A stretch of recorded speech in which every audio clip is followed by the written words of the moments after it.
नमस्ते हमारे एसएससी की तैयारी करने वाले प्यारे भाइयों, कैसे हैं आप।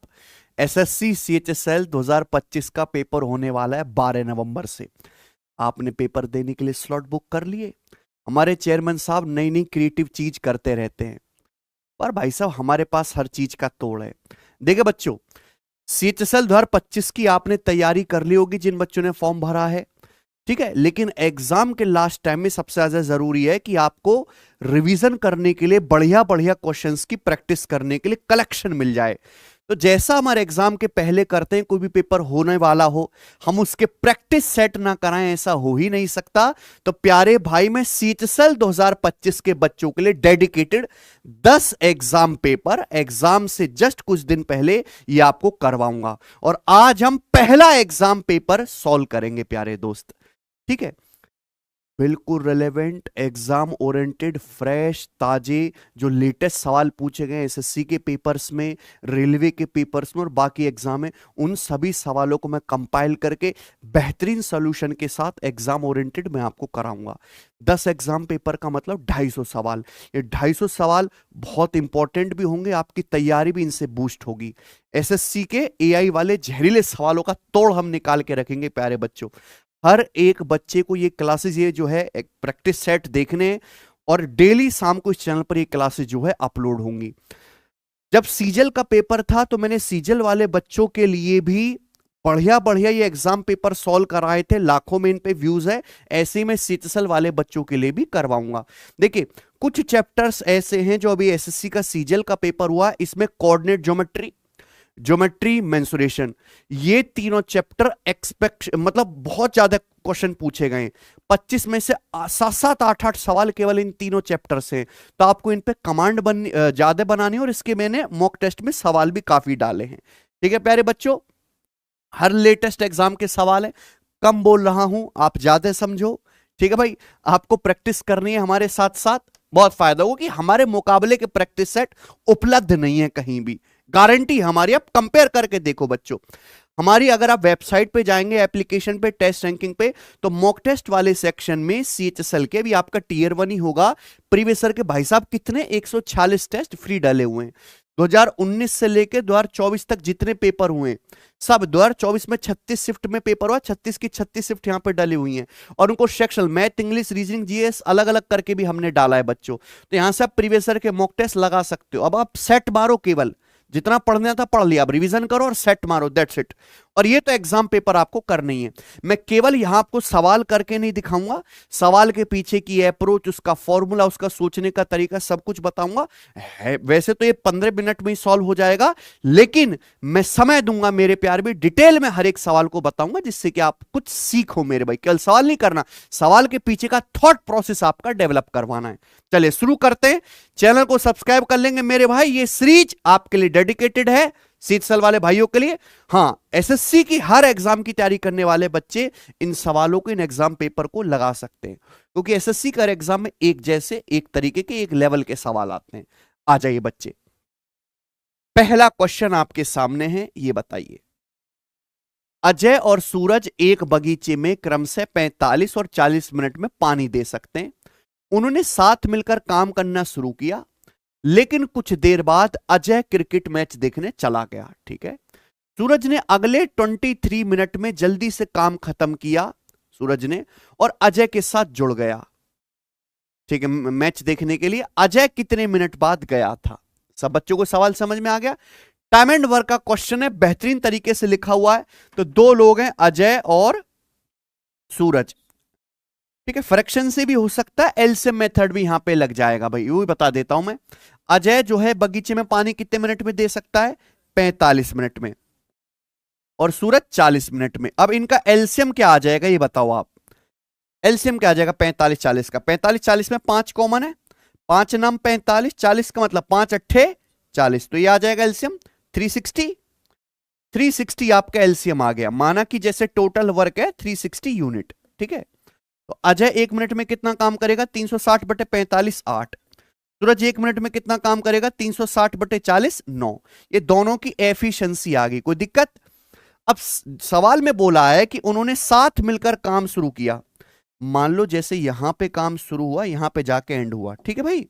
अब दोनों ने, अजय और सूरज ने साथ में मिलके काम शुरू किया बगीचे में पानी डालने का। लेकिन कुछ देर बाद अजय क्रिकेट मैच देखने चला गया, मैच शुरू हो गया, अजय चला गया मैच देखने। सूरज ने अगले 23 मिनट में जल्दी से काम खत्म किया, यानी कि इस टाइम के बाद सूरज ने नेक्स्ट 23 मिनट में पूरा काम एंड किया है। तो और फिर काम जल्दी से खत्म करके अजय के साथ मैच देखने आ गया। अजय कितने मिनट बाद गया था, यानी कि आपसे ये टाइम पूछा है, इतने टाइम के बाद अजय छोड़ के चला गया, ये टाइम आपसे पूछा है। अब आप एक बात बताओ, अजय तो छोड़ के चला गया, बचा काम तो सूरज ने 23 मिनट में किया है। सूरज 1 मिनट में कितना काम करता है, 9 यूनिट। तो सूरज ने 23 मिनट में कितना काम किया होगा, 23 निम्मा 207। लेकिन टोटल काम तो 360 है, 360 में से 207 काम अकेले सूरज ने किया है, तो बचा कितना, 153। यानी कि बचा 153 यूनिट काम अजय और सूरज दोनों ने मिलकर किया होगा। दोनों मिलकर काम कितनी एफिशिएंसी से करेंगे, 8 और 9 17 एफिशिएंसी के साथ 153 यूनिट काम करने में कितना समय लगे, 17 निम्मा 100। यानी कि अजय सूरज ने मिलकर 9 मिनट तक काम किया था, 9 मिनट बाद अजय छोड़ के चला गया। तो आंसर है ए ऑप्शन आ जाएगा। ठीक है बच्चों, बेहतरीन सवाल है। आइए, if line passing through 3, -1 with slope 4, find Y intercept. Y intercept मतलब लाइन वाई एक्सिस को कहां पे काट रही है, उसकी ओरिजिन से डिस्टेंस बताओ। देखो, अगर किसी लाइन का स्लोप पता है और उसका वाई इंटरसेप्ट पता है, तो लाइन की इक्वेशन होते हैं वाई बराबर mx प्लस सी। m यानी कि लाइन का स्लोप है, c यानी कि इंटरसेप्ट ऑन वाई एक्सिस। अब यहां पे लाइन का स्लोप जो है प्यारे बच्चों कितना है, 4 है। तो इस लाइन की इक्वेशन क्या आएगी, y बराबर 4x प्लस सी। हमें इसमें क्या निकालना है, c का मान निकालना है, y अंतःखंड। ये लाइन पॉइंट 3, -1 से गुजर रही है, तो लाइन उसको सेटिस्फाई करेगी, रख दो y की जगह -1, x की जगह 4 तिया 12, ठीक है, प्लस c। तो यहां पे c की वैल्यू कितनी आ जाएगी, 12 आ जाएगा, लेफ्ट साइड में माइनस का 13, यानी कि ये -13 वाई इंटरसेप्ट आ गया, ए ऑप्शन है ना। बिल्कुल बेसिक सवाल। आ जाओ बच्चों, साइन ए बराबर 3/5 है, कॉस बी बराबर 12/13 है, ए और बी 0 और π/2 के बीच में है। तो आपसे पूछा है साइन ए प्लस बी का मान क्या है। ठीक है जी, अब बताओ, साइन ए प्लस बी, ये तो फॉर्मूला होता है भाई, साइन ए प्लस बी का तो फॉर्मूला आपको याद होना चाहिए, sine A into cos B plus cos A into sine B, ये फॉर्मूला है। जब तक आप ये फॉर्मूला एक्सपेंड नहीं करोगे सवाल बनेगा ही नहीं, क्योंकि आपको ए और बी की वैल्यू थोड़ी ना निकालनी है यहां पे। अब आप रख दो केवल, साइन ए कितना है 3/5, साइन ए 3/5, कॉस बी कितना है 12/13, प्लस कॉस ए कितना आ जाएगा बच्चों, अगर साइन ए 3/5 है तो 3 4 5 ट्रिपलेट लग रहा है, हाइपोटेनस 5 है, लंब 3 है, तो बेस कितना आ जाएगा 4, 4/5। साइन बी कितना आएगा, निकाल लोगे ना जल्दी से भाई, कॉस बी, कॉस का मतलब आधार बटे कर्ण, साइन का मतलब लंब बटे कर्ण। तो यहां पे 5 12 13 का ट्रिपलेट लग गया, परपेंडिकुलर कितना आ जाएगा 5/13। तो 13 पंजे 65 आपका बच्चों एलसीएम। ऊपर कितना आ जाएगा, ऊपर आ जाएगा 12 तिया 36 प्लस 20, तो 36 प्लस 20 56, तो 56/65 इसकी वैल्यू आ गई। ऑप्शन नंबर यहां से ए करेक्ट है। ठीक बच्चों, साइन ए प्लस बी, साइन का मान हमेशा 1 से कम आएगा, यह आंसर तो हो ही नहीं सकता। नहीं हो सकता है ना, 77/85 पॉसिबल है, सारे ऑप्शन पॉसिबल है, लेकिन साइन और कॉस के लिए हमेशा 1 से कम आती है, तो ये आपको करना पड़ेगा बच्चों। आ जाए अगला सवाल, सवाल नंबर 4। एक वस्तु का अंकित मूल्य उसके लागत मूल्य से 2000 रुपए अधिक है, मार्क प्राइस जो है कॉस्ट प्राइस से 2000 रुपीज मोर है। When discount is 800 rupees, a profit of 25% is obtained. ठीक है, at what price should the article be sold to obtain 30% profit? 30% profit कमाने के लिए वस्तु को किस दाम पर बेचना चाहिए। 30% प्रॉफिट कमाना है तो हम 130% में बेचेंगे, सीपी 100% है तो 130% में बेचेंगे, तो आंसर जो भी आएगा 13 का मल्टीपल आएगा। 13 का मल्टीपल ये नहीं है, ये नहीं है, ये नहीं है, ये 13 का मल्टीपल है, आंसर आ गया। ऐसे कर सकते हो।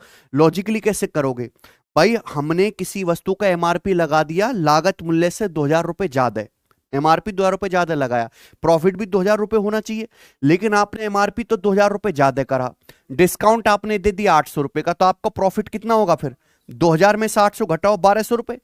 आपने कोई सामान बनाया, 2000 रुपए ज्यादा एक्स्ट्रा एमआरपी लगाया, 800 डिस्काउंट दे दिया, तो 1200 रुपए बच जाएगा ना आपके पास। ये आपका प्रॉफिट है। प्रॉफिट होता कितना है? 25%। प्रॉफिट होता है सीपी पर, यानी कि सीपी का 25% ही 1200, कितने गुना आ गए? 25 चौका 100 और ये 48 गुना हो गया ना। अब 30% लाभ कमाना है, सीपी 100% है, 100% पे 30% लाभ कमाना है, तो कितने में बेचेंगे? 130% में। 130% की वैल्यू भी 48 गुना आ जाएगी बच्चों। ठीक है, ये 6240 रुपए आंसर। खत्म।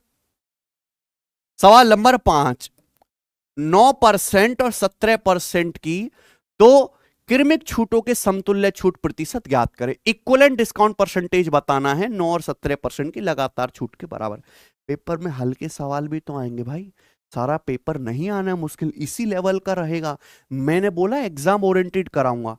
X% और Y% के बराबर सिंगल डिस्काउंट का formula X plus Y minus X Y बटे 100%। ठीक है, तो 9 और 17 के बराबर समतुल्य छूट क्या होगी? 9 प्लस 17 माइनस 9 गुणा 17 बटे 100%। ये आ गया, कोई परेशानी?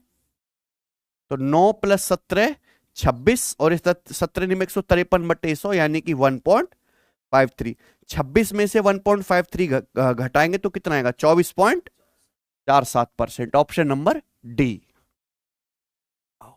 सवाल नंबर 6, the perimeter of sector of a circle is 53 centimetre and area of the sector is 175 centimetre square. Find radius of circle.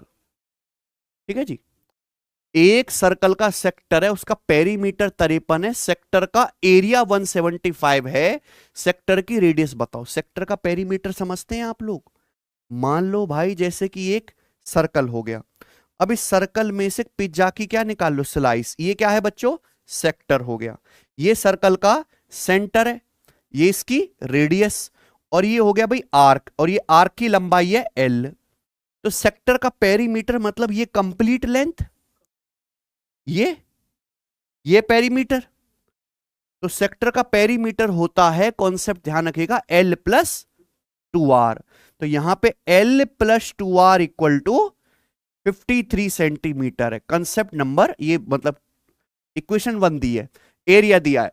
एक बार बताऊं, अगर किसी सेक्टर के आर्क की लंबाई पता है और उसकी रेडियस पता है, तो सेक्टर के एरिया का फॉर्मूला है 1/2 L इंटू, और सेक्टर का एरिया कितना है? 175। ये आ गया बच्चे। यहां पे L इंटू आर कितना आ गया? L इंटू आर आ गया 175 दूनी 350। ठीक है बच्चों, अब यहां पे दो इक्वेशन बन गई और दो ही वेरिएबल है भाई। आगे या तो आप यहां पे अलजेब्रा का इस्तेमाल करो इसको सॉल्व करने के लिए, या फिर आप हिट एंड ट्रायल लगा लो, है ना। ऑप्शन से भी चेक कर सकते, हिट एंड ट्रायल लगा सकते। क्या पूछा है? सर्कल की रेडियस। मान लो जैसे रेडियस 25 मान ली, रेडियस 25, तो यहां से आर्क की लंबाई कितनी आ जाएगी? 25 एकम 25 चौक 14 है, 14 गुणा 25 350। अगर मैंने रेडियस 25 मानी है, क्या यहां सेटिस्फाई करता है? अगर आप लंबाई 14 रखेंगे तो रेडियस 25, 25 दूनी 50। नहीं, ये आंसर नहीं है। खत्म, कोई तकलीफ? तो ऑप्शन से हम कर लेंगे, मान लो। ठीक है, अगर मैं यहां पे मानता हूं बच्चों 14 है, कि भाई रेडियस मैंने मान ली 14 है, तो फिर स्लैंट हाइट कितनी आ जाएगी? सॉरी, आर्क की लंबाई कितनी आ जाएगी? 25, क्योंकि 25 गुणा 14 है 350। अगर रेडियस 14 मानते हैं तो आर्क की लंबाई कितना है? 350 बटे 14 25। क्या सेटिस्फाई कर रहा है? आर्क की लंबाई 25 है, रेडियस 14, 14 दूनी 28, 25 प्लस 28 बराबर, सेटिस्फाई कर गया। तो भाई वृत्त की त्रिज्या है, बात खत्म। ठीक है ना बच्चों, ऐसे कर ले, बेस्ट तरीका है। सवाल नंबर आपके सामने यहां पर 7, बताइए। The average age of a number of person in a group was calculated as 35 years. एक ग्रुप में कई आदमी हैं, उनकी औसत उम्र निकाली गई भाई साहब 35 साल, which was 2.5 year more than the correct average, जो कि सही एवरेज से 2.5 साल ज्यादा है। क्यों ज्यादा है? As there was an error in recording the age of 2 person as 38.5 years and 40 years instead of 29 years and 22 years respectively. हमने एक ग्रुप में कुछ मेंबर हैं, उनका एवरेज निकल, एवरेज है 35 साल, जो करेक्ट एवरेज से 2.5 साल ज्यादा है। ऐसी गड़बड़ी ये हुई, क्यों हुई कि दो आदमी जिनकी उम्र है 29 साल और 22 साल, गलती से हमने इनकी एज क्या रिकॉर्ड कर ली है, 38.5 साल और 40 साल। तो आपसे पूछा है बताइए इस ग्रुप में कितने लोग हैं, ग्रुप में कितने पर्सन, ये आपको बताना है। ऐसे हर एक सवाल का मेरे भाई एक ही इलाज होता है, अगर ग्रुप में लोगों की संख्या बतानी है, टोटल में कितना चेंज आया बटे एवरेज में क्या चेंज आया। आप बताओ, जब मैंने एरर में रीडिंग में गड़बड़ करी, एज में की रीडिंग में गड़बड़ करी, तो 29 ईयर्स की एज कितनी पड़ेगी भैया, 38.5, 9.5 साल ज्यादा है। दूसरे आदमी की एज 22 साल थी, कितनी रीड करी हमने, 40 साल, 18 साल ज्यादा है। ठीक है भाई, यानी कि टोटल एज कितनी बढ़ेगी पूरे ग्रुप की, 27.5 साल। इसकी वजह से एवरेज कितना बढ़ा है, क्योंकि करेक्ट एवरेज से आपका 2.5 साल ज्यादा आ रहा है। तो टोटल में चेंज बटे एवरेज में डिवाइड कर दो, ये लोगों की संख्या आ गई। टोटल कितना बढ़ा, उसकी वही टोटल ही तो सभी लोगों में बढ़ जाएगा। तो 25 से मेरे भाई ये 11 बार कट जाएगा, तो ग्रुप में कितने लोग हैं। इससे बेस्ट तरीका नहीं है पूरी दुनिया में करने का। आइए, the angle of elevation subtended by the top of tower when viewed from 2 different points on the ground 150 metre and 24 metre apart are complementary, find the height of tower. बहुत बेसिक और नॉर्मल सा सवाल है मेरे भाई। एक tower के base से जमीन पर 2 पॉइंट है, 150 मीटर 24 मीटर की दूरी पर, इन दोनों पॉइंट्सों से टावर के टॉप के एलिवेशन एंगल कॉम्प्लीमेंट्री हैं। तो टावर की हाइट क्या होगी, कभी भी कॉम्प्लीमेंट्री एंगल वाला इस तरह का सवाल आए तो टावर की हाइट h बराबर आएगा अंडर रूट ए बी। सीधा concept, root A B under root 150 गुणा 24, कितना आ जाएगा मेरे प्यारे भाई आपका 3600, और 3600 का अंडर रूट 60 मीटर। तो टावर की हाइट आई 60 metre, option number A. Complementary angle देख लेना। आगे चलेंगे, सवाल नंबर 9, ये एनटीपीसी का लेटेस्ट क्वेश्चन है। The compound interest earn in 1 year on 4,80,000 at the rate of 20% per annum compounded quarterly. 4,80,000 पे एक साल का कंपाउंड टेस्ट पूछा है, अगर ब्याज की दर 20% वार्षिक है मेरे भाई, जो लेकिन वो क्वार्टरली कंपाउंड हो रहा है, क्वार्टरली मतलब हर 3 महीने में कंपाउंड हो रहा है। तो सवाल तो बहुत शानदार है, डाटा भी बहुत बड़ा है, लेकिन ऑप्शन में एक मेरे प्यारे भाई कमजोरी है। इस सवाल के ऑप्शन के यूनिट डिजिट सबका अलग अलग है और बिल्कुल एग्जैक्ट आंसर है, यानी कि मैं इस सवाल को कैसे करूंगा, यूनिट डिजिट के कॉन्सेप्ट से। अब आप मुझे बताओ प्यारे भाई, एक साल का समय, एक साल मतलब क्या होता है, 12 महीने। अगर एक साल 12 महीने हैं और आप क्वार्टरली कंपाउंड करते हो तो 3-3 महीने की 4 साइकिल बनती हैं, 3 महीना 3 महीना 3 महीना 3 महीना, ले हो गया 12 महीना। अब आप खुद बताओ, ब्याज 20% है एक साल में, तो 3 महीने में कितना ब्याज होगा, 5% बटे 4, यानी कि आपको जो कंपाउंड इंटरेस्ट मिलेगा वो 5% 5% 5% 5% का सक्सेस मिलेगा। 5% यानी कि 1/20। तो मैं ये कह सकता हूं प्यारे बच्चों कि आपका जो अमाउंट है, ठीक है ध्यान सुनिएगा, आपका जो अमाउंट है प्यारे भाई, वो हर 3 महीने में 1/20 बढ़ता जाएगा। ठीक है जी। अब आप खुद सोचो कि आपने 4,80,000 रुपए जो है इन्वेस्ट किए हैं, मान लीजिए, ठीक है, ब्याज क्वार्टरली कंपाउंड हो रहा है, हर 3 महीने में कितना ब्याज है, 1/20। तो आपका पैसा कितना हो जाएगा हर 3 महीने में, 21/20 गुना, 1/20 को बढ़ाएंगे 21/20 गुना हो जाएगा, तो 12 महीने में कितना होगा, इसकी पावर, ये क्या आ गया आपका अमाउंट, एक साल बाद अमाउंट है। अब इसमें से आपको क्या निकालना है, ब्याज, तो इसमें से प्रिंसिपल घटा दो 4,80,000 रुपए, ये आंसर है। और तो इससे ज्यादा तो कुछ नहीं करना आपको, क्लियर है। अब मैंने क्या बोला कि भैया मैं तो सॉल्व करूंगा ही नहीं, क्योंकि ऑप्शन में मैं यूनिट डिजिट मैच करूंगा। नीचे 20, 20 की पावर 4 क्या होता है, 1,60,000, 2 दूनी 4 दूनी 8 दूनी 16, 1,60,000 से कितनी बार कट जाएगा, ये 3 बार कट जाएगा। 1 की पावर 4, 1 1 गुणा 3 3 में से 0 घटाएंगे तो जो भी आंसर आएगा उसका यूनिट डिजिट तो 3 ही आएगा। ठीक है, 1 की पावर 4 यूनिट डिजिट 1, 1 गुणा 3 3, 3 माइनस 0 3, एंड में यूनिट डिजिट 3 आएगा तो आंसर क्या है? बताओ, बात खत्म। ऐसे बहुत सारे सवाल हो जाते हैं। आगे चलेंगे, सवाल नंबर 10। ये बताइए, cost of washing machine is 40% less than cost of TV. Washing machine का कॉस्ट 64% इंक्रीज होता है, टीवी का कॉस्ट 20% डिक्रीज होता है। What is the change in total cost of 5 washing machine and 7 TV. 5 washing machine और 7 TV की कुल कीमत में चेंज आपको बताना है परसेंटेज में। ठीक है भाई, देखो सवाल रेलवे में तो बहुत ही ज्यादा पॉपुलर था, एसएससी में भी खूब आया है। 2 चीजें हैं, वॉशिंग मशीन और टीवी। सवाल ये कह रहा है वॉशिंग मशीन की कीमत टीवी से 40% कम है। 40% की फ्रैक्शन वैल्यू 2/5, यानी कि अगर टीवी का प्राइस 5 है, टीवी का प्राइस 5 है तो वॉशिंग मशीन का प्राइस कितना है? ये टीवी और वॉशिंग मशीन के कॉस्ट का रेशियो आ गया। बोलो कोई दिक्कत? अब हुआ क्या, वॉशिंग मशीन का जो प्राइस है वो 64% बढ़ जाता है। वॉशिंग मशीन की कीमत 64% बढ़ जाती है। उसके बाद टीवी की कीमत जो है वो 20%, तो टीवी का प्राइस 20% कम हो जाता है। आगे ये 5 वॉशिंग मशीन और 7 टीवी के प्राइस में परसेंटेज चेंज क्या आएगा? तो 5 वॉशिंग मशीन का प्राइस यानी कि 5 से गुणा, और 7 टीवी की कीमत क्या होगी? 7 से गुणा।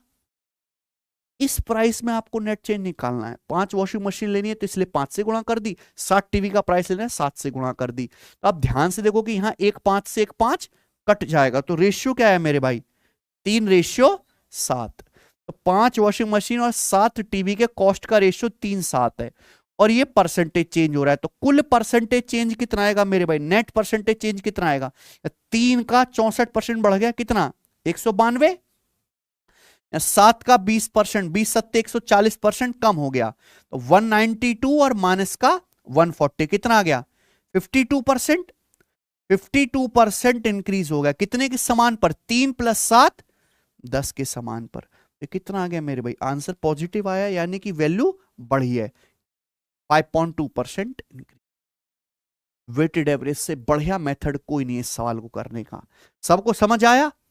चलिए आगे चलेंगे, सवाल नंबर 11।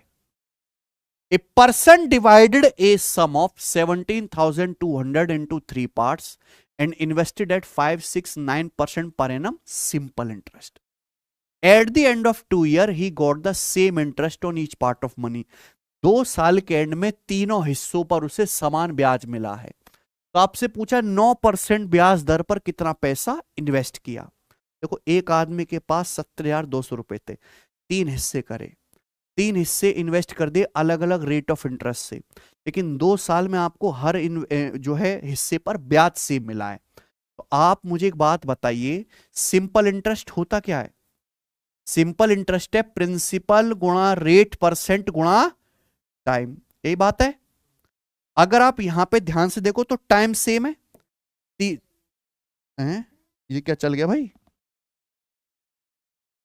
हाँ चलो, सिंपल इंटरेस्ट सेम है, सॉरी टाइम सेम है। तो अगर टाइम सेम है मेरे प्यार भी, तो सिंपल इंटरेस्ट डायरेक्टली किस पे डिपेंड करेगा? प्रिंसिपल गुणा, ठीक है भाई। तीनों हिस्सों पर 2 साल के बाद उसको सेम साधारण ब्याज मिलता है, सिंपल इंटरेस्ट सेम मिलता है।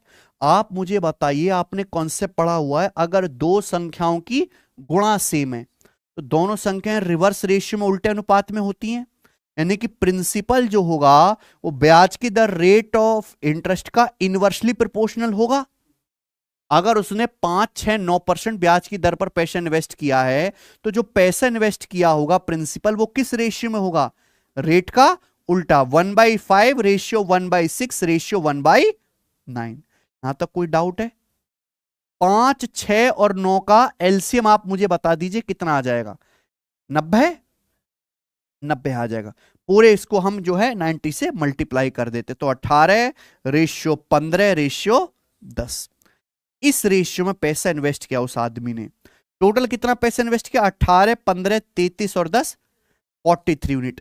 सवाल के अकॉर्डिंग टोटल कितना था? 17,200 रुपए। 43 की वैल्यू 17,200 रुपए। बताओ कितने गुना? 43, 400 गुना हो गया। सवाल में पूछा है 9% ब्याज पर निवेश की गई धनराशि 9% पर, यानी कि आपको थर्ड हिस्से की वैल्यू पूछी है, यानी कि 10 यूनिट की वैल्यू, तो 10 की वैल्यू भी 400 गुना आ जाएगी 4000 रुपए। तो इस सवाल का आंसर है 4000, ऑप्शन नंबर। ठीक है, कर लेंगे सवाल। बिल्कुल आसान और रिलेवेंट क्वेश्चन है।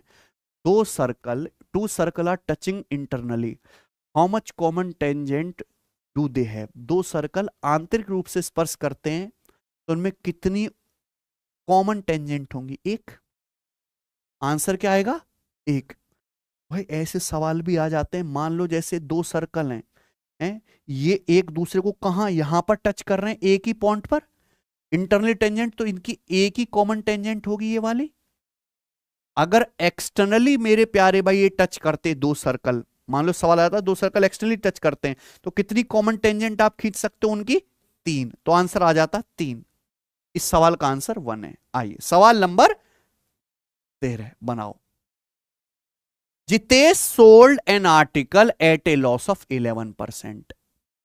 If he had bought the item at 5% less and had sold it for 739 rupees more, then he would have gained 20%. Find the CP of article. ये बहुत फेमस सवाल है वाला, ध्यान सुनेगा। मान लो जैसे सीपी है, ये क्या है? एसपी। ठीक है, प्यार से सुनिएगा। सवाल है जितेश ने एक वस्तु को 11% लॉस पर बेचा। मान लो किसी वस्तु का कॉस्ट प्राइस है 100 यूनिट, उसे 11% लॉस पर बेचा। 100 के सामान पे 11% लॉस होगा तो सामान बिका कितने में? 89 में बिका। 100 पे अगर 11 का लॉस हुआ तो सामान बिक रहा है 89 यूनिट में। यदि उसने वस्तु को 5% कम में खरीदा होता तो 100 से 5% कम यानी कि कितना? 95। अगर उसने सामान को 95 में खरीदा होता और 739 रुपए अधिक में बेचता, जिस प्राइस में पहले बेच रहा था उससे 739 रुपए ज्यादा में बेचता, तो उसे 20% का लाभ होता। भाई अब सामान खरीद कितने में रहा है? 95 में। 95 में खरीद रहा, अगर उसे 20% का लाभ होता तो 95 का 20% कितना होता है? 19। 20% 1/5, 95 का 1/5 19। तो 95 में 19 जोड़ देंगे, कितना आ जाएगा? तो अब सामान कितने में बिकेगा? तो जो सामान पहले 89 यूनिट में बिक रहा था वही सामान अब कितने में बिका? कितने ज्यादा में बिका मेरे प्यारे भी बताइए? 25 यूनिट। तो 25 यूनिट की वैल्यू ही सवाल में कितनी है? 739 रुपए अधिक में बेचने। 25 की वैल्यू 739 आ गई। पूछा क्रिय मूल्य 100 यूनिट, तो 25 की वैल्यू 739 है, तो 100 यूनिट की वैल्यू क्या आएगी? 739 का 4 गुना, 25 का 4 गुना 100 होता है। तो ये आपका आंसर आ जाएगा भैया। 4 नाम 36, एंड में 6, ये आंसर है। बोलो। सवाल नंबर 14। कम बोल रहा हूं, ज्यादा समझिए, उसी एग्जाम का सवाल है जो अभी लेटेस्ट हुआ है। ठीक है भाई, दिया गया है x प्लस 1/x 4, x की पावर 6 प्लस 1/x की पावर 6 माइनस 3x की पावर 4 प्लस 1/x की power 4 plus 4x square plus 1/x square का मान ज्ञात कीजिए। अलजेब्रा का नॉर्मल है, बस यहां पे 2-3 सवालों को मर्ज कर दिया है। ठीक है भाई, कोई दिक्कत आने नहीं चाहिए। अगर x प्लस 1/x 4 है तो पूरी दुनिया जानती है कि x square plus 1/x square की वैल्यू आएगी k स्क्वायर माइनस 2। फॉर्मूला है भाई, ये फॉर्मूला है, यानी कि 14 है। 14।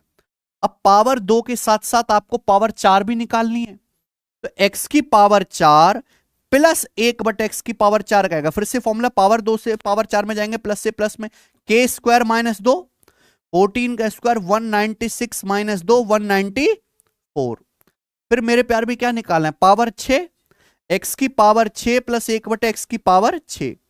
आप एक बात बताओ, पावर 2 से अगर पावर 6 में जाना है तो क्यूब करना है। अगर x प्लस 1/x k है तो x cube plus 1/x cube क्या आएगा? k cube minus 3k, k cube minus 3k, यानी कि ये 14 का क्यूब 2744 में से 42 घटाएंगे तो 2700, तीनों की वैल्यू आ गई। हालांकि आप इतने समझदार होने चाहिए कि आपको कोने में ना लिखना पड़े, सीधा सवाल में रखा जाए। ठीक है ना, वो तो हम आपको बिल्कुल बेसिक से बता रहे हैं, तो मैंने पूरा लिख दिया। कोई डाउट? तो यहां पे x की पावर 6 प्लस 1/x की पावर 6 की वैल्यू कितनी आ गई? माइनस एक्स की पावर 4 प्लस 1/x⁴ कितना है? 194। 194 का 3 गुना कितना आ जाएगा भाई? 570 और 12 582 और x² प्लस 1/x², 14 चौका 56। तो कितना आ जाएगा मेरे भाई? 2758 में से 582 घटाएंगे तो एंड में आपका 2758 में से 582 घटाएंगे तो एंड में 6 आएगा। तो ये आंसर तो है नहीं, ठीक भाई। आंसर बच्चे ए और सी। देखो ये 2758 हो जाएगा, इसमें से 582 अगर आप घटाओगे तो आंसर 2200 के करीब आएगा। तो 2400 वाला आंसर तो है नहीं, और एंड में यूनिट क्या आएगा? तो ये वाला आंसर हो जाएगा ए ऑप्शन। को डाउट है? आगे आ जाइए। सवाल नंबर है आपके सामने यहां पर 15। देखिए नया सवाल है, ठीक है, ज्योमेट्री का। ट्रायंगल एबीसी में डी और ई एसी और बीसी के बिंदु हैं, डीई एबी के पैरेलल है। एफ सी पर एक ऐसा पॉइंट है कि डीएफ जो है वो ए के पैरेलल है, ठीक है भाई। एफ ई 12 है, बीई 28 है, तो आपसे पूछा है सी एफ की लंबाई क्या है। तो सबसे पहले डायग्राम बना लेते हैं तो ही समझ में आएगा कि सवाल कह क्या रहा है। अब यहां पे डी ए बी के पैरेलल है, तो भैया मैंने बना लिया इस तरीके से, ए बी के समांतर लाइन खींचनी है तो मैंने ए बी को नीचे रखा। अब आप ये लाइन खींच लो, कोई डाउट आएगा नहीं, ठीक है। ये है मेरे प्यारे भी डीई,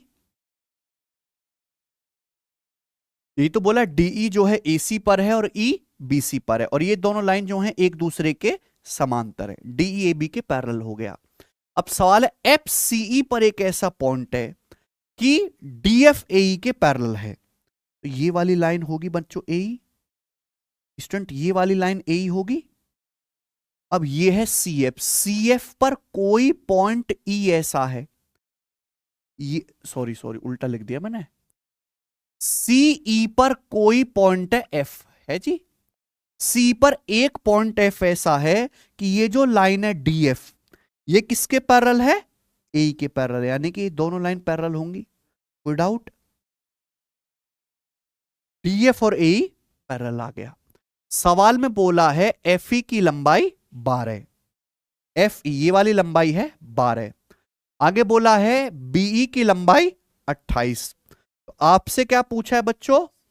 सीएफ की लंबाई आपसे पूछी, यानी कि यहां पे डबल डबल थेल्स थ्योरम लगेगी, दो बार थेल्स थ्योरम लगानी पड़ेगी। थेल्स थ्योरम आप सभी को पता है कि अगर एक ट्राइंगल में आप किसी भी भुजा के पैरेलल दूसरी लाइन खींचोगे तो लेफ्ट और राइट साइड का रेशियो सेम होना चाहिए। सबसे पहले तो यहां पे छोटा ट्राइंगल लेंगे, ये ट्राइंगल आप इस त्रिभुज को देखो, इस त्रिभुज को देखो, सी ए ई दिख रहा है, इसमें वाली लाइन पैरेलल है, तो जो इनका रेशियो होगा वही इधर भी रेशियो आना चाहिए। कोई डाउट है? अब मुझे भैया ये निकालना है, जो शुरुआती नहीं होगी, मैंने मान लिया कि मानो बच्चों ये x है, मान लिया ये x है, तो अगर मैं इस ट्राइंगल को ध्यान से देखता हूं सी ए ई को, ये f इस पर पॉइंट है, डी जो है ए के समांतर है, ये x है, ये बार है, ये x है बार है। अगर ये रेशियो x बार है तो CD से AD का ये रेशियो भी कितना आएगा? x ratio. बताओ कोई डाउट है? मुझे इस सवाल में क्या निकालना है? ये CF x की वैल्यू निकालनी है। जितनी जरूरत हो उतना देखा करो। मान लो ये है ही नहीं, क्या आपको फिर से थेल्स थ्योरम नहीं दिख रही यहां पर? क्या आपको फिर से थेल्स थ्योरम नहीं दिख रही? ये लाइन डी ए बी के पैरेलल है, तो जो लेफ्ट साइड में रेशियो बनेगा वही राइट साइड में सेम होना चाहिए। लेफ्ट साइड में रेशियो कितना है बताओ जल्दी से? x है, ये x/12 बराबर वही राइट साइड में भी होगा भाई। ये कितना हो जाएगा यहां पे c से e तक? ये x+12 हो गया, x+12/28। इतना प्यारा सवाल है ये, बिल्कुल बेसिक से सिंपल तरीके से हो जाए। x+12/28 किससे कट गया? 4 से। 4 तिया 12, 4 सत्ते 28। क्रॉस मल्टीप्लाई करेंगे, 7x और 3x का डिफरेंस 4x, 4x बराबर 12 तिया 36। तो x की वैल्यू कितनी आ गई? 9। तो इस सवाल का आंसर है 9, ऑप्शन नंबर ए सही है ना? शानदार प्रश्न। तो यहां पे दो बार आपको थेल्स थ्योरम लगानी है। आगे चलेंगे। सवाल नंबर है, बोले लीजिए।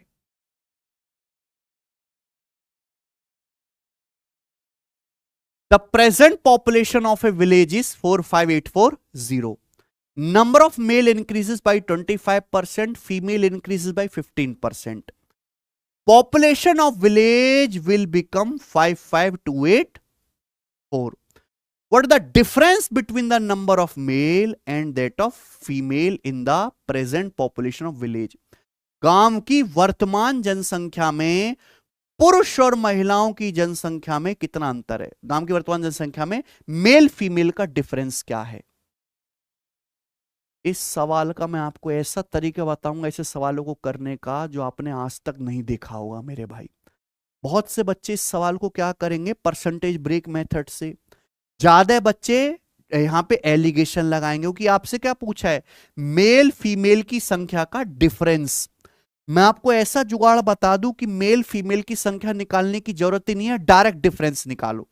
भाई एक गांव है, गांव की प्रेजेंट पॉपुलेशन कितनी है? 45,840। गांव में मेल भी रहते हैं और फीमेल भी रहते हैं। अब आप मुझे बताओ पुरुषों की संख्या कितनी बढ़ी, फीमेल की संख्या कितनी बढ़ी है? मेल 25% बढ़े, फीमेल 15% बढ़ी। गांव की आबादी कितनी होगी? 55,284। तो गांव की आबादी 45,840 थी, तो गांव की आबादी 55,284 होगी। आबादी बढ़ी कितनी मेरे भाई गांव की?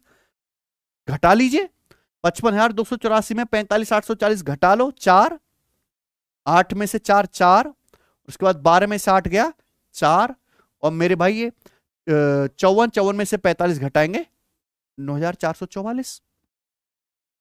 मेल पॉपुलेशन कितनी बढ़ी? 25%। फीमेल पॉपुलेशन कितनी बढ़ी? 15%। गांव की कुल आबादी बढ़ी कितनी है?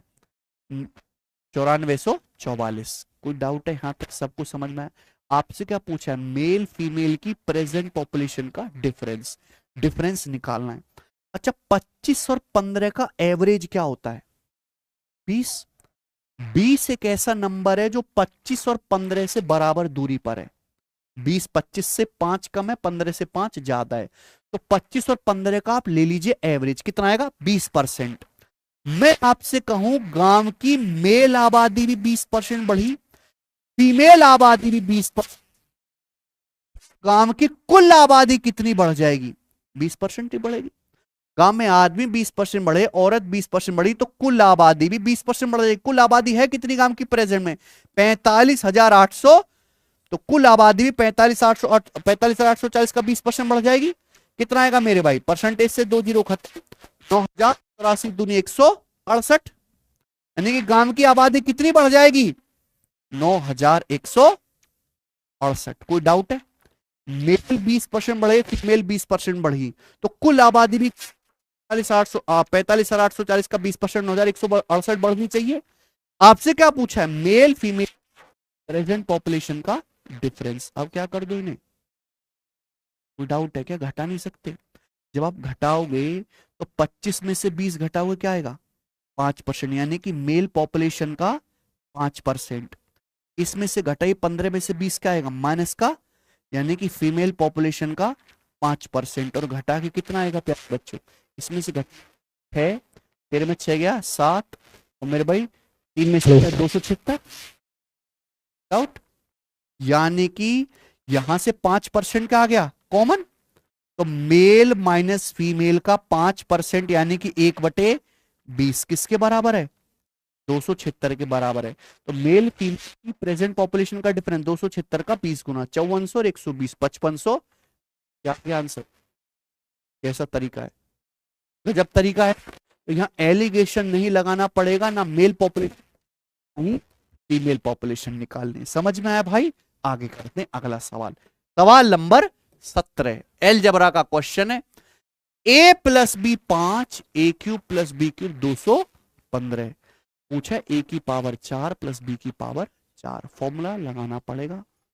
देखिए भाई, मैंने सवाल जानबूझ के ऐसा डाला है, और ऐसे बहुत सारे सवाल आते हैं, जिनमें जरूरी नहीं कि हर बार फॉर्मूला लगाया जाए। इस सवाल में आप डाटा ऑब्जर्व करके तुरंत फटाक से बता सकते हो कि ए और बी की वैल्यू ये होगी। बताओ सचिन सोच के। ए और बी ऐसी दो संख्या है जिनको जोड़ के 5 आ रहा है और उनका क्यूब को जोड़ के 215 आ रहा है। सोचो, बहुत बढ़िया। 215 के करीब 216, तो भाई 216 6 का क्यूब होता है। आप गौर से देखेंगे, अगर मैं ए 6 लेता हूं बी -1, तो 6 और -1, 6 का क्यूब 216 और -1 का क्यूब -1, 216 -1 200। इस तरह की ऑब्जर्वेशन स्किल होनी चाहिए आपकी पेपर में, पूरा नहीं करना। तो अगर ए 6, 6 की पावर 4 1296, बी -1 है, -1 की पावर 4 इवन नंबर करेंगे 1, तो आंसर क्या आ गया 129। Answer A option. कोई फॉर्मूला की लंबा लंबा आपको लगाने की जरूरत नहीं है। आगे चलें, सवाल नंबर 18 बनाइए बच्चे।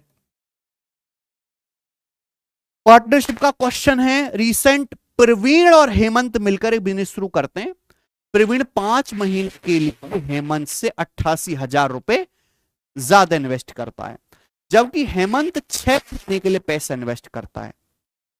कुल 60,000 प्रॉफिट में प्रवीण का हिस्सा हेमंत से 1960 रुपए अधिक है। तो आपसे पूछा प्रवीण द्वारा इन्वेस्टेड अमाउंट क्या है। दो लोग हैं, प्रवीण और हेमंत। पूछा प्रवीण ने कितना पैसा इन्वेस्ट किया है। देखो, सब बच्चे जानते हैं कि भैया एक बिजनेस में प्रॉफिट जो है वो डायरेक्टली इन्वेस्टमेंट गुणा टाइम के प्रोपोर्शनल होता है। बात सही है। तो हमें क्या निकालना है यहां पर, इन्वेस्टमेंट कैसे आएगा, प्रॉफिट के रेशियो को टाइम के रेशियो से डिवाइड कर दो, आ जाएगा इन्वेस्टमेंट। देखो, टाइम तो यहां पर बताया ही गया है बच्चे कि प्रवीण ने पैसा कितने महीने के लिए, 5 महीने के लिए, हेमंत ने 6 महीने के लिए। टाइम तो बताया गया, यानी कि मुझे इन दोनों के क्या प्रॉफिट का रेशियो निकालना है। प्रवीण और हेमंत को प्रॉफिट किस रेशियो में हुआ वो पता करना पड़ेगा। लेकिन परेशानी क्या है कि यहां पर एग्जैक्ट वैल्यू दी है। कुल प्रॉफिट कितना है 7,632। इसमें प्रवीण का जो शेयर है प्रॉफिट में वो हेमंत से कितना ज्यादा है, 1908 ज्यादा है। तो जब आपको रेशियो ही निकालना है तो आप इस एक्चुअल वैल्यू की भी रेशियो ले लो। आप बताओ 1908 से 7632 कट रहा है, कटेगा तभी सिंपल होगा, वरना रेशियो बहुत भयानक आएगा। अभी 19 चौक 4 बार चल गया, 4 बार कट गया कि नहीं कट गया। यानी कि मैं आपसे कह सकता हूं कुल प्रॉफिट यानी कि प्रवीण प्लस हेमंत टोटल अगर 4 यूनिट प्रॉफिट कमाते हैं तो प्रवीण का जो हिस्सा है वो हेमंत से कितना ज्यादा है, 1 यूनिट ज्यादा है। प्रवीण का जो हिस्सा है वो हेमंत से कितना ज्यादा है, 1 unit. Total profit Praveen plus Hemant का 4 है, तो इनका डिफरेंस कितना है। तो यहां प्रवीण और हेमंत के प्रॉफिट का रेशियो क्या आएगा मेरे भाई, P/4 + 1/4 - 1 5/3, 2.5 हो जाएगा ना। रेशियो क्या आएगा 5/3, या कंपाउंड डिविडेंड लगा लिया। तो प्रवीण और हेमंत को जो प्रॉफिट हुआ उसका रेशियो कितना आ गया, 5:3। ठीक है भैया।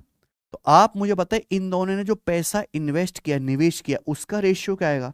सिंपल सा प्रॉफिट को टाइम से भाग कर दो, और जब आप डिवाइड करेंगे, डिवाइड करने का तरीका क्रॉस मल्टीप्लाई, 30:15, यानी कि 2:1 आ गया। ठीक है।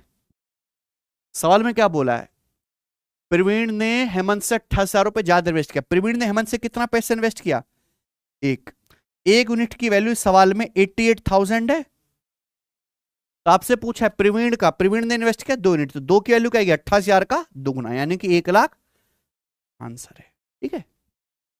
तो इस तरीके से ऐसे सवाल आपको करने हैं पेपर में, जल्दी से हो जाएंगे, एक्चुअल कैलकुलेशन के चक्कर में नहीं पड़ना है। सवाल नंबर है आपके सामने 19, बताइए बच्चों।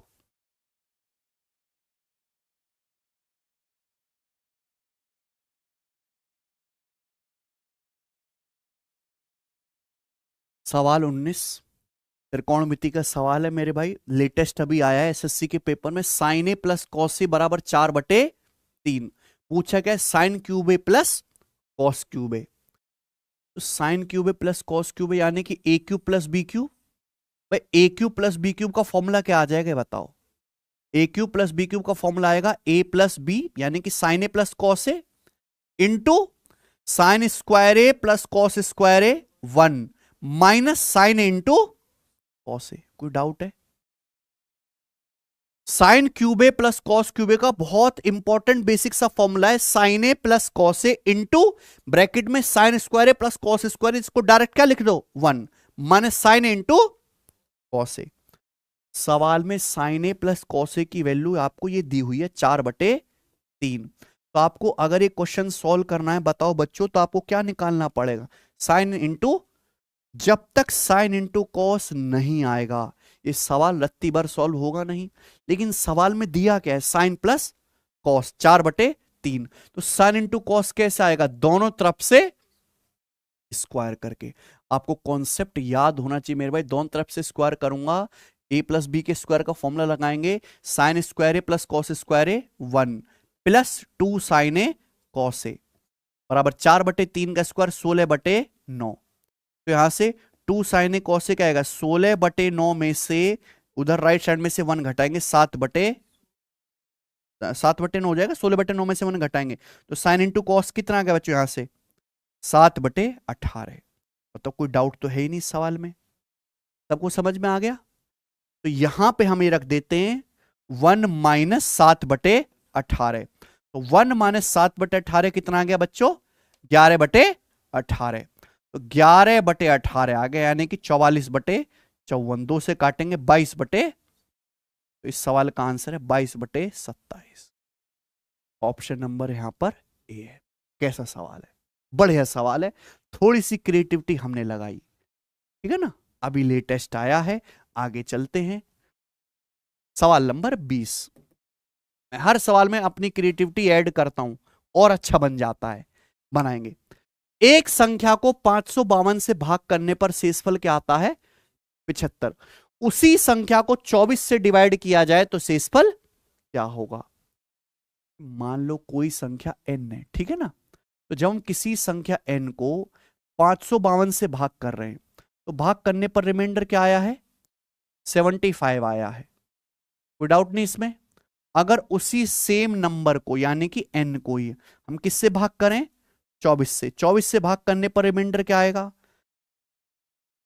तो 552 का ही फैक्टर है 24, 24 दूनी 48, 7 24 दिया 72। तो रिमाइंडर के लिए क्या करना, केवल इस 75 को भाग कर लो 24 से, 24 दिया 72, रिमाइंडर क्या आ जाएगा 3। आंसर है। बताओ इससे सरल कोई सवाल है दुनिया में, नहीं। सवाल नंबर आपके सामने 21।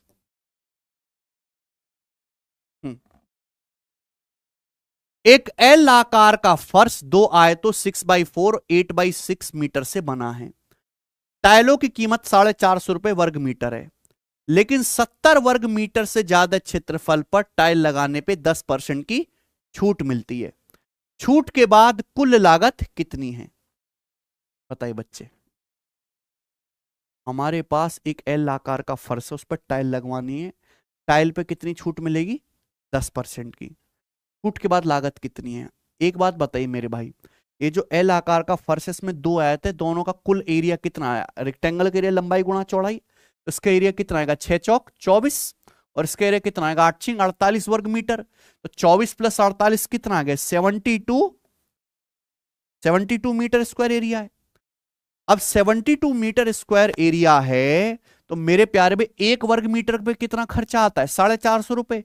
तो 72 स्क्वायर मीटर एरिया पे अगर टाइल लगाने तो कितना खर्च आएगा 72 गुणा 450 रुपए, ठीक है भाई। सवाल ये कह रहा है अगर एरिया 70 वर्ग मीटर से ज्यादा होगा तो खर्चे पर 10% का डिस्काउंट मिल जाएगा टाइल लगाने कॉस्ट पे। हमारा एरिया कितना आया है 72 मीटर स्क्वायर, 6 चौक 24 और प्लस 48 जोड़ के कितना आ गया 72 वर्ग मीटर। 70 से ज्यादा हो गया यानी कि इस पैसे पे हमको डिस्काउंट मिलेगा कितना 10%। 100 पे 10% डिस्काउंट मिलेगा तो इसकी वैल्यू कितनी रह जाएगी 90%, 90% रह जाएगा। कोई डाउट, ठीक है। परसेंटेज से हम लोग 2 जीरो काट लेंगे। आंसर जो आएगा बच्चे वो 9 का मल्टीपल आएगा, ठीक है जी। तो 9 का मल्टीपल आपका आंसर होना चाहिए, ठीक है। ये 9 का मल्टीपल है, 2 2 4 4 8 9 का मल्टीपल नहीं है। 4 1 7 2 9 ये भी है, 9 5 4 9 ये नहीं है। यानी कि या तो आंसर ए ऑप्शन है या फिर आंसर बी ऑप्शन है, ठीक है भाई। तो फिर क्या होगा इस सवाल का आंसर, ये वाला इस सवाल का आंसर नहीं आ पाएगा। ओके, इस सवाल के एंड में आ रही है 2 जीरो, 2 जीरो का मतलब 25 चौका 100। इस कैलकुलेशन में 25 है ही नहीं, 45 में केवल एक 5 है। बताओ 25 है क्या? जब तक 25 की 4 में गुणा नहीं होगी एंड में जीरो आ पाएगा? यहां पे तो 45 है मेरे भाई, एक ही 5 है, तो एंड में 2 जीरो मल्टीप्लाई में नहीं आएंगे, एक ही जीरो आएगी। तो आंसर क्या रहा? गुणा करने की जरूरत नहीं है बेटा, थोड़ा सा अगर दिमाग लगा लिया जाए। सवाल नंबर है आपके सामने यहां पर 22।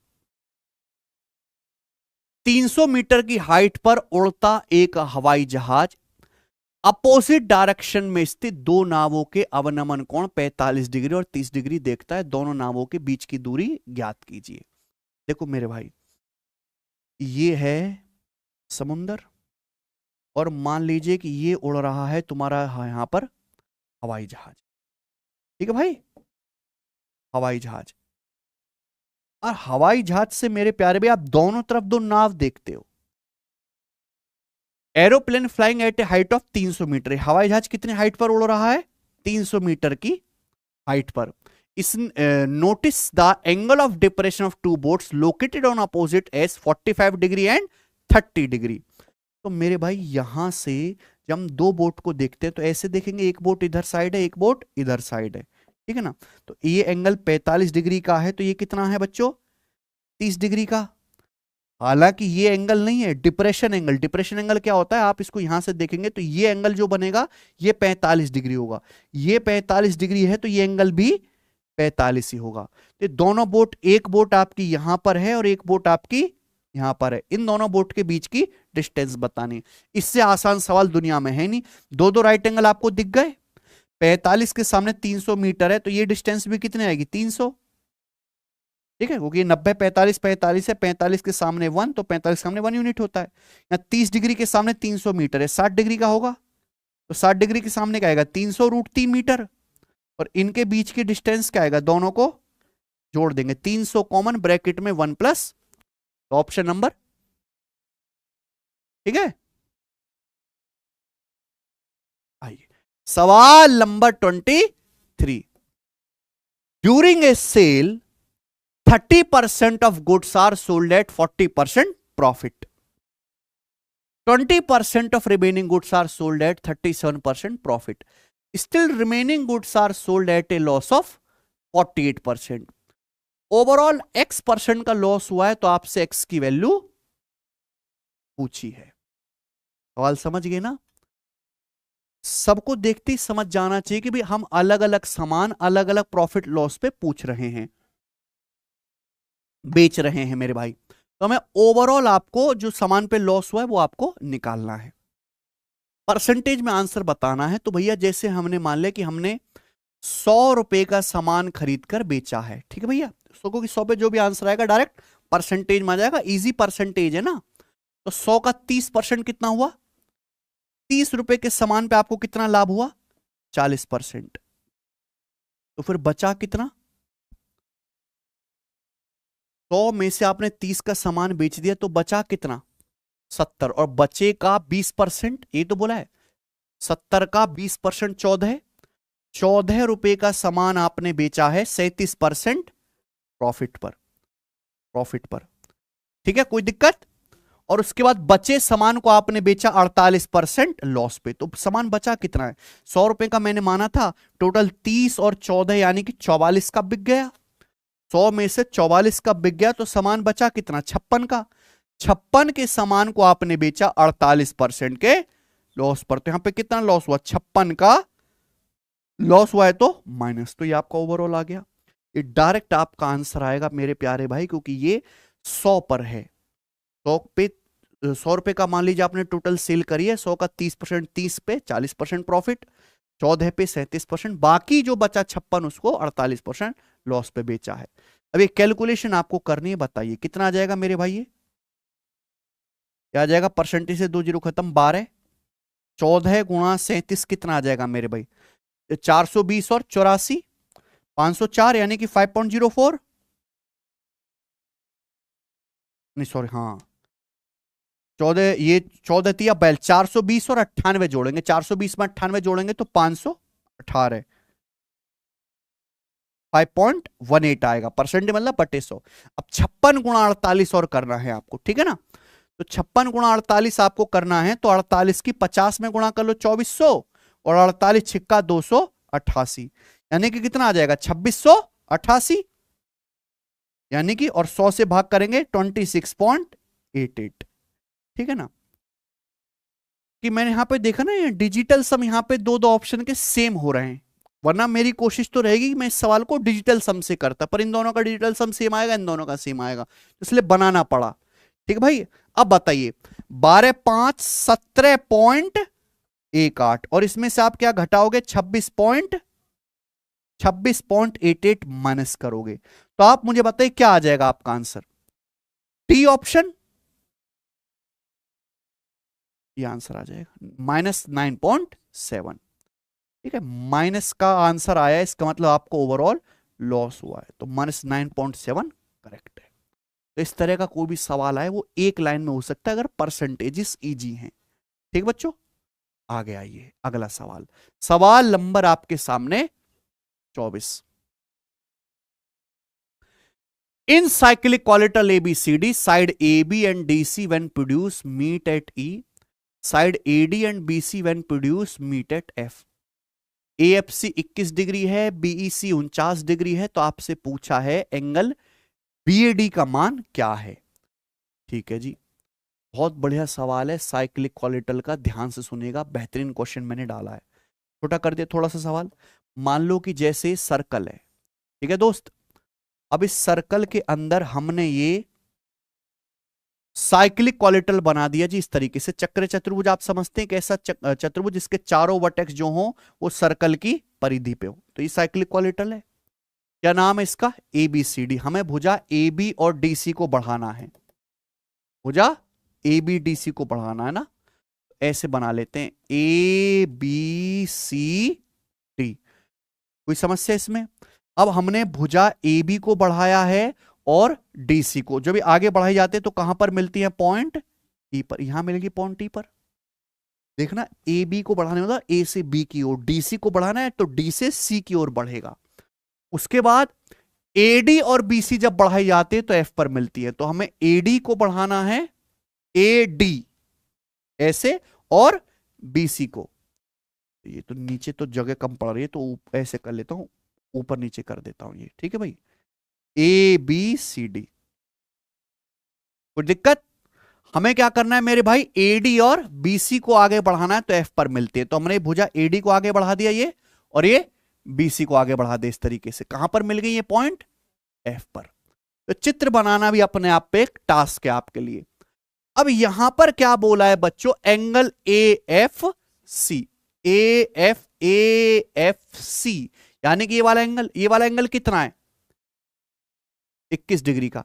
BEC यानी कि ये वाला एंगल कितने डिग्री का, ये 49 डिग्री का। तो आपसे क्या पूछा है, BAD यानी कि ये वाला एंगल आपसे ये पूछा है ना। ठीक है बच्चों, चलिए बताओ क्या आंसर होगा। ये बहुत बेहतरीन सवाल है, आप इसकी फिगर को अच्छे से देख लो कि एक साइक्लिक कोलेटरल की दोनों तरफ चौचे बढ़ा दी, तो ना एक चक्र चतुर्भुज की दोनों तरफ चौचे बढ़ा दी, ये एंगल दिया 21 डिग्री, ये एंगल दिया है 49 डिग्री, तो तीसरी चौच ये बची है कोने में, इसकी जो वैल्यू होगी, इसका डायरेक्ट फॉर्मूला होता है 90 डिग्री माइनस इन दोनों का आधा। 90 डिग्री माइनस दोनों एंगल को जोड़ के आधा कर दीजिए, 90 degree minus theta plus alpha बटे 2, तो 21 प्लस 49 क्या आ गया 70। तो 90 में से 70 बटे 2 35 घटाएंगे, 90 में से 35 घटाएंगे तो कितना आएगा ये एंगल 55 डिग्री। तो इस सवाल का आंसर हो गया बच्चे बी ऑप्शन, 55 डिग्री सवाल का आंसर है। पर ये तो बहुत कम बच्चे कर पाएंगे जो बहुत डीप पे ज्योमेट्री पढ़ते हैं। बच्चे तो ज्योमेट्री नहीं पढ़ते तो कैसे कर पाएंगे भाई, बेसिक भी आना चाहिए, जैसे आपको एंगल निकालना है। तो मैंने मान लिया कि भाई ये वाला एंगल थीटा है, तो इस साइक्लिक कोलेटरल है, ये इसके अपोजिट एंगल है, तो इसको यहां पे एक्स्ट्रा एंगल बनेगा, ये भी थीटा होगा। साइक्लिक कोलेटरल में मान लीजिए चक्र चतुर्भुज है, ये वाला एंगल थीटा है, तो आप आगे बढ़ाओगे इसके अपोजिट, तो ये एक्स्ट्रा एंगल ये भी थीटा होगा। ये थीटा है तो ये एंगल भी थीटा है, वर्टिकल अपोजिट एंगल है ना, कोई डाउट, थीटा थीटा है, ये दो लाइन जब काटती है तो आमने सामने के एंगल बराबर होंगे। वैसे भी साइकिल इक्विलेटरल का ये भी एक्सटीरियर है, ये भी एक्सटीरियर है, थीटा थीटा। अब आप बताओ, ये थीटा है, ये 21 डिग्री। इस ट्राइंगल को देखो, C D F, theta degree 21 degree, तो इस ट्राइंगल का क्या हो गया भाई, ये कोण, तो ये कितना आ जाएगा, थीटा प्लस 21 डिग्री। ऐसी इस त्रिभुज को देखो बी सी ई, जहां दिखाई दे रहा वहीं काम करेंगे ना।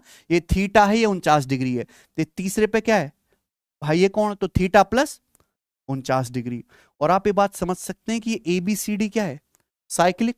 तो आमने सामने के दो एंगल हैं, आमने सामने के दो एंगल है, तो इनका सम क्या होना चाहिए, 180 डिग्री। इन दोनों को जोड़कर 180 डिग्री आएगा। Theta plus theta 2 theta, 21 plus 49 70 बराबर 180 डिग्री। तो यहां से 180 माइनस 70 110/2, थीटा की वैल्यू 55 डिग्री। ये आपका बेसिक मेथड हो गया और आपको दोनों आने चाहिए बच्चे, ठीक है ना। मुझे लगता है मजा आ गया होगा बच्चों को इस सवाल करके। और अब हम इस मॉक टेस्ट का आखिरी सवाल करेंगे, सवाल नंबर 25, जो आपका सीडीएस के पेपर में आया है लेटेस्ट। बताओ,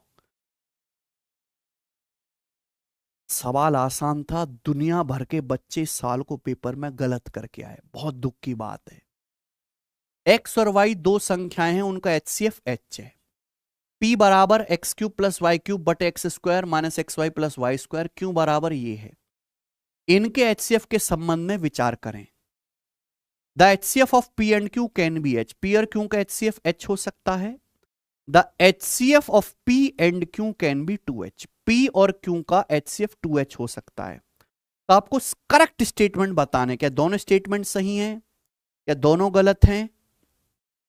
चलिए बच्चों, पहले तो सवाल में बता दिया कि x और y का हाईएस्ट कॉमन फैक्टर h है। ध्यान से सुनते रहिएगा मेरे भाई।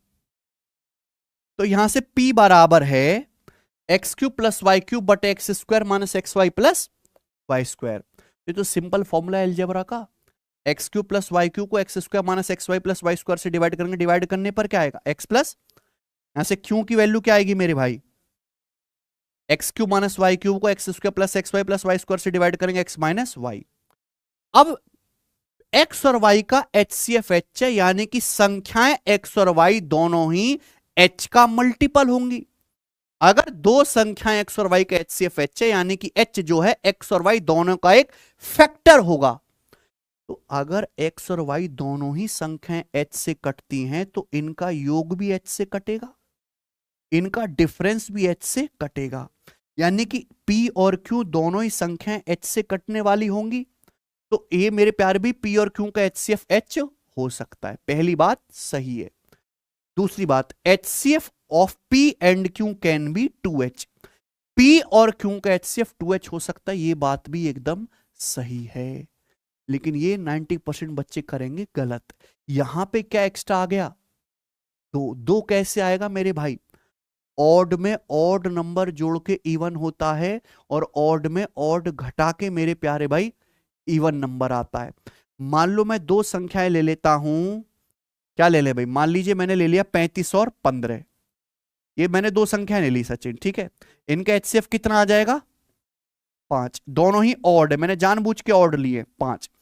अगर मैं इनको जोड़ता हूं, यानी कि मैं P प्लस Q करता हूं, तो कितना आ जाएगा 50, और मैं घटाता हूं P माइनस Q, तो क्या आ जाएगा 20। तो 50 और 20 का एचसीएफ कितना आएगा फिर 10। 5 नहीं आया, क्या आया डबल, क्यों, क्योंकि दोनों क्या बन गए ये इवन नंबर। जब आप P और Q दोनों को ऑड लेंगे, जोड़ के घटाएंगे, क्या बन जाएंगे इवन। तो P और Q का फैक्टर H तो रहेगा ही रहेगा हमेशा, लेकिन दोनों में दो दो आने की वजह से मेरे भाई एचसीएफ 2 का मल्टीपल भी हो जाएगा फिर इनका, ठीक है। इस वजह से P और Q का एचसीएफ 2H भी हो सकता है। तो यहां पे दोनों बात एकदम, ऐसा सवाल था, है ना लॉजिकल। मुझे लगता है मेरे सारे भाइयों को ये बात, ये सवाल और ये आज की क्लास बहुत अच्छे समझ में आ गई है। 25 मैंने आपको शानदार क्वेश्चन कराई इस एग्जाम पेपर में। आपने खुद से कितने सवाल सही कर लिए मुझे कमेंट करके जरूर बताइएगा। पेपर का लेवल मैंने मॉडरेट टू टफ रखा है। अगर आप 20 या उससे ज्यादा सवाल ठीक कर पा रहे इस टेस्ट में, तो आपकी तैयारी बहुत बढ़िया है, ठीक है। कल हमारी मुलाकात होगी मेरे प्यारे भाई दूसरे एग्जाम पेपर के साथ। अगर वीडियो पसंद आई हो, हमारी मेहनत, हमारा डेडिकेशन आपको दिखता है, एक एक सवाल मक्खन की तरह दिमाग में फिट हुआ है, तो इस वीडियो को लाइक जरूर करना और मेरे भाई कमेंट करके जरूर जाना कि मजा आया कि नहीं। धन्यवाद मेरे प्यारे भाई।